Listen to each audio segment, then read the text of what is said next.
कहानी के शुरुआत में हमें रास्ते में जाते हुए दो बसेस को दिखाया जाता है। उस बस में बहुत सारी फीमेल स्टूडेंट्स होती हैं, जो वे सभी अपने क्लास के लिए जा रही होती हैं। उन्हीं में से एक का नाम मित्सुको था, जो दिखने में काफी प्यारी थी। वो अपनी नोट्स बुक में कुछ लिख रही होती है। तब उसकी फ्रेंड्स उससे कहने लगती हैं कि क्या तुम हर वक्त लिखती रहती हो? क्या मिलेगा इस तरह की नोट्स बनाने से? यहाँ देखो सभी लोग एंजॉय कर रहे हैं, तुम भी क्यों नहीं करती? ये कहकर उसकी फ्रेंड उसकी नोटबुक को छीन लेती है और उसका पेन नीचे गिर जाता है और वो अपना पेन उठाने के लिए जैसे ही झुकती है, तभी हम देखते हैं कि उस समय कोई चीज बहुत तेजी से आती है और उस लड़कियों के साथ उन दोनों बसेस को आधे पर से ही काट देती है, जिसकी वजह से सारी की सारी लड़कियां दो हिस्सों में कट जाती हैं। इसी के साथ जैसे ही मित्सुको ऊपर उठती है, तब यह देखकर काफी हैरान हो जाती है कि यह क्या हो गया। अब क्योंकि वो नीचे पेन लेने के लिए झुकी थी, इसीलिए बच गई थी। यह देखकर बहुत ज्यादा डर जाती है और बस से उतरकर भागने लगती है। यहाँ पर हमें पता चलता है कि इन सभी को काटने वाली चीज कुछ और नहीं बल्कि हवा ही थी, जो सभी को काट रही थी। यह हवा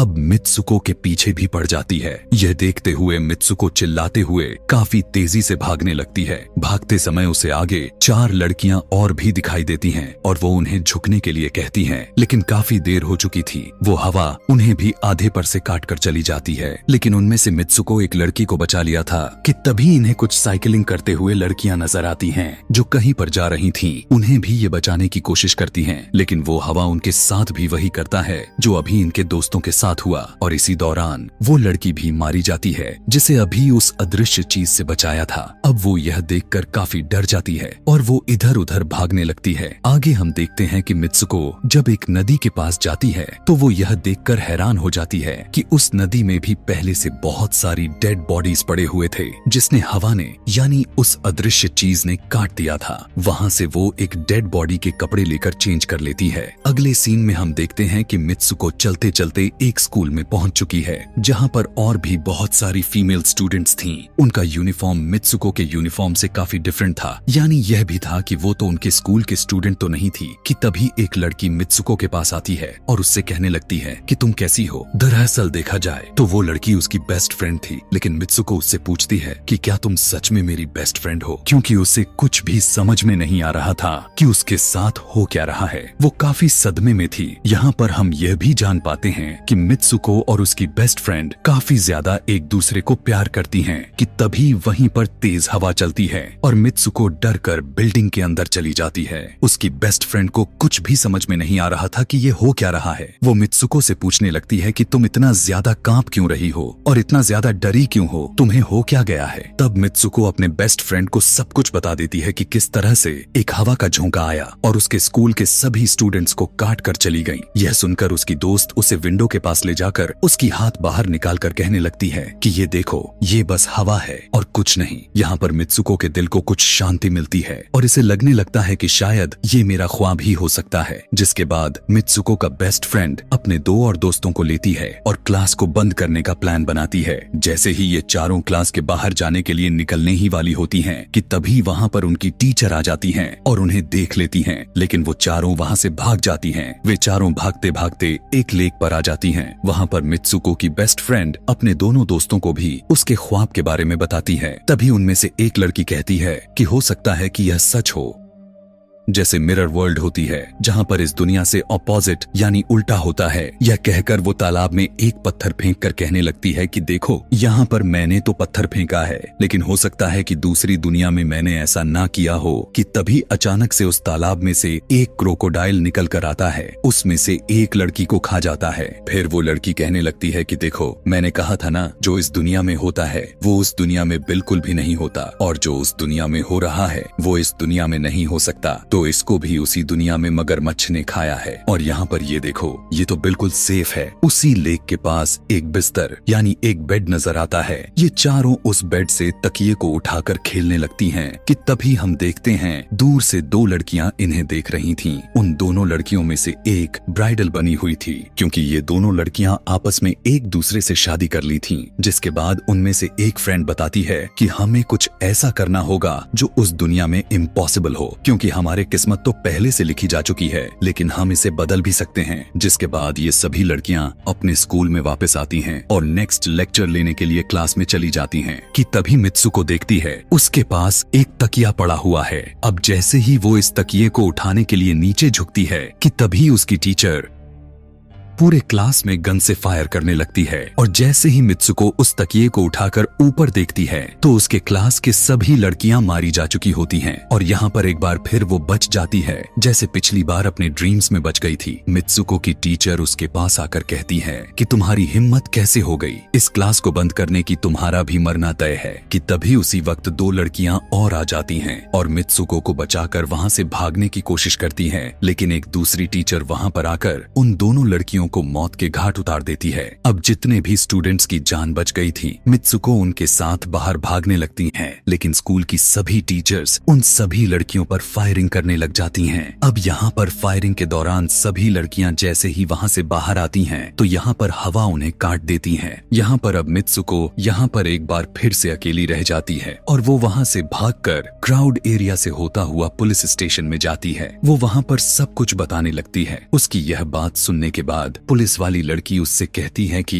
लेकिन तुमने स्कूल वाली कपड़े तो नहीं पहने हुए हैं। और जब वो उसके सामने एक मिरर को रखती है तब मित्सुको उस मिरर में देखती है कि वो तो एकदम से बदल गई होती है और लोग उसे मित्सुको के नाम से नहीं बल्कि उसे किसी और नाम से बुला रहे थे। यहाँ पर हमें पता चलता है कि उसकी शादी होने वाली थी। तब वही पुलिस ऑफिसर उसे उसकी शादी के लिए लेकर जाती है। यह देखकर आसपास के लोग उसे कॉन्ग्रेचुलेशंस दे रहे थे। अब जैसे ही वे सभी उसे लेकर चर्च पहुंचते हैं तो मित्सुको को बेस्ट फ्रेंड भी वहीं पर मौजूद होती है। मित्सुको उससे पूछने लगती है कि यह सब मेरे साथ क्या हो रहा है। तब उसकी दोस्त उससे कहती है कि अभी खामोश रहो, हम अभी किसी के कंट्रोल में हैं, बस जैसा मैं कहूँ तो तुम वैसा ही करो। और यह कहते हुए वो उसका वेडिंग ड्रेस पहनाती है और उसे वहाँ जाने के लिए कहती है। अब जैसे ही वो अपनी मैरिज सेरेमनी के लिए आगे बढ़ती है तो वहाँ की सभी लड़कियाँ उसका मजाक उड़ाने लगती हैं। यह देखकर उसकी बेस्ट फ्रेंड एक एक करके सभी को मारना शुरू कर देती है। जिसके बाद जैसे ही मित्सुको आगे बढ़ती है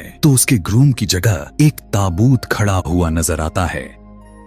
उस ताबूत को खोले जाने पर एक बड़ा पिग बाहर निकल कर आता है। मित्सुको उसे देखकर काफी ज्यादा डरने लगती है और एक टूटी हुई बोतल से उस पर अटैक कर देती है। जिसके बाद मित्सुको और उसकी बेस्ट फ्रेंड चर्च से भागते हुए बाहर आ जाती हैं। यहाँ गेट पर भी दो लड़कियां इन्हें रोकने की कोशिश करती हैं, लेकिन मित्सुको की बेस्ट फ्रेंड इन्हें मारकर वहाँ से भाग जाते हैं। उधर मित्सुको दूसरी तरफ भाग रही थी क्योंकि अब उसे लगने लगा था कि उसके साथ कुछ ज्यादा ही गलत हो रहा है। आगे जाने पर एक और मिरर में खुद को देखती है तो वो एक बार फिर से खुद को बदला हुआ पाती है। अब जिस जगह पर मित्सुको थी वहीं पर रेस हो रही थी कि तभी उसके पास कुछ लड़कियां आकर उससे कहने लगती हैं कि तुम तो बहुत अच्छी रेसर हो, खड़ी क्यों हो, भाग क्यों नहीं रही। और जब वो भागना स्टार्ट करती है तब वो खुद में काफी एनर्जी फील करने लगती है। जिसके बाद मित्सुको रेस जीतने की पूरी कोशिश करने लगती है। भागते समय उसे अपने डेड फ्रेंड्स भी नजर आती हैं जो कुछ वक्त पहले उसके स्कूल में मारी जा चुकी थीं। कि तभी उसी वक्त उसकी बेस्ट फ्रेंड भी आ जाती है। तभी ये दोनों नोटिस करती हैं कि वही पिग और वो औरतें जिन्होंने इनको चर्च में रोक रही थीं, वो सभी इन्हीं के तरफ आ रही थीं।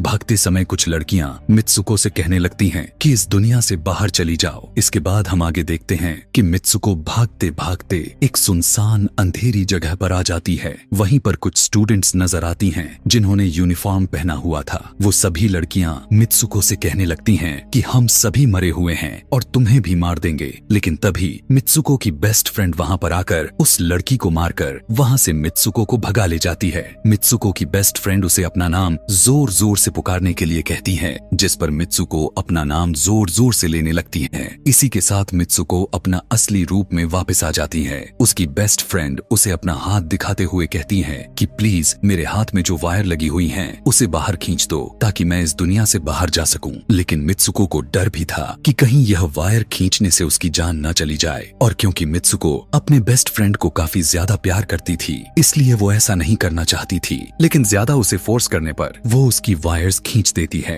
वायर खींचते ही उसकी बेस्ट फ्रेंड की बॉडी दो हिस्सों में बट जाती है और तभी उसी वक्त उसे एक गेट नजर आती है। उस दरवाजे से बाहर आने पर वो देखती है कि अब वो आदमियों की दुनिया में आ चुकी है। वहीं पर उसके पोस्टर्स भी लगे हुए थे। जिस पोस्टर को कुछ लड़के देख रहे थे तभी एक लड़का मित्सुको के पास आकर कहता है कि तुम फ्यूचर में हो। इस बात को सुनते ही वो बेहोश हो जाती है। कुछ टाइम के बाद जब उसे होश आता है तब वो आगे बढ़ती है। तब वो देखती है कि एक बूढ़ा आदमी गेम खेल रहा होता है और उसी गेम में मित्सुको वही कैरेक्टर नजर आती है जो अभी बनी हुई है। मित्सुको को देखते ही बूढ़ा आदमी कहने लगता है कि मैंने ही इस गेम को बनाया है और मैं ही हूँ जो तुम लोगों को कंट्रोल कर रहा हूँ। तुम तो बहुत पहले मारी जा चुकी थी, लेकिन मैंने तुम्हारा डीएनए लेकर तुम्हें फिर से बनाया। मित्सुको को जब यह बात सुनकर उसे पता चल जाता है कि यह एक गेम है तो उसे लगता है कि शायद मैं अभी भी अपने दुनिया में जा सकती हूँ कि तभी उसी समय एक आदमी आता है और मित्सुको को अपने पास बुलाने लगता है। तब वो बूढ़ा आदमी मित्सुको से उसकी आखिरी लेवल को कंप्लीट करने के लिए कहता है। वो आगे बढ़ने लगती है कि तभी मित्सुको को अपने दोस्त की कही हुई बात याद आ जाती है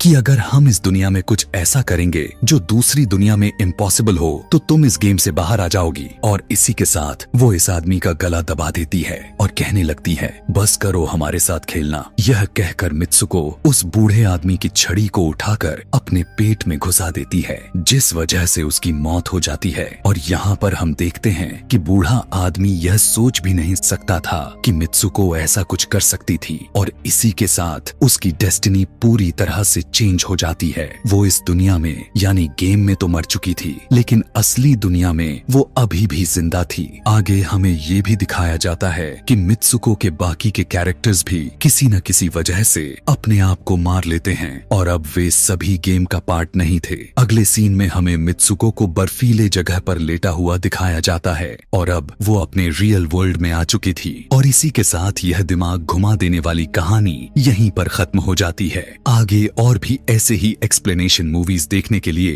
कमेंट में नेक्स्ट लिखना ना भूलें। Thanks for watching.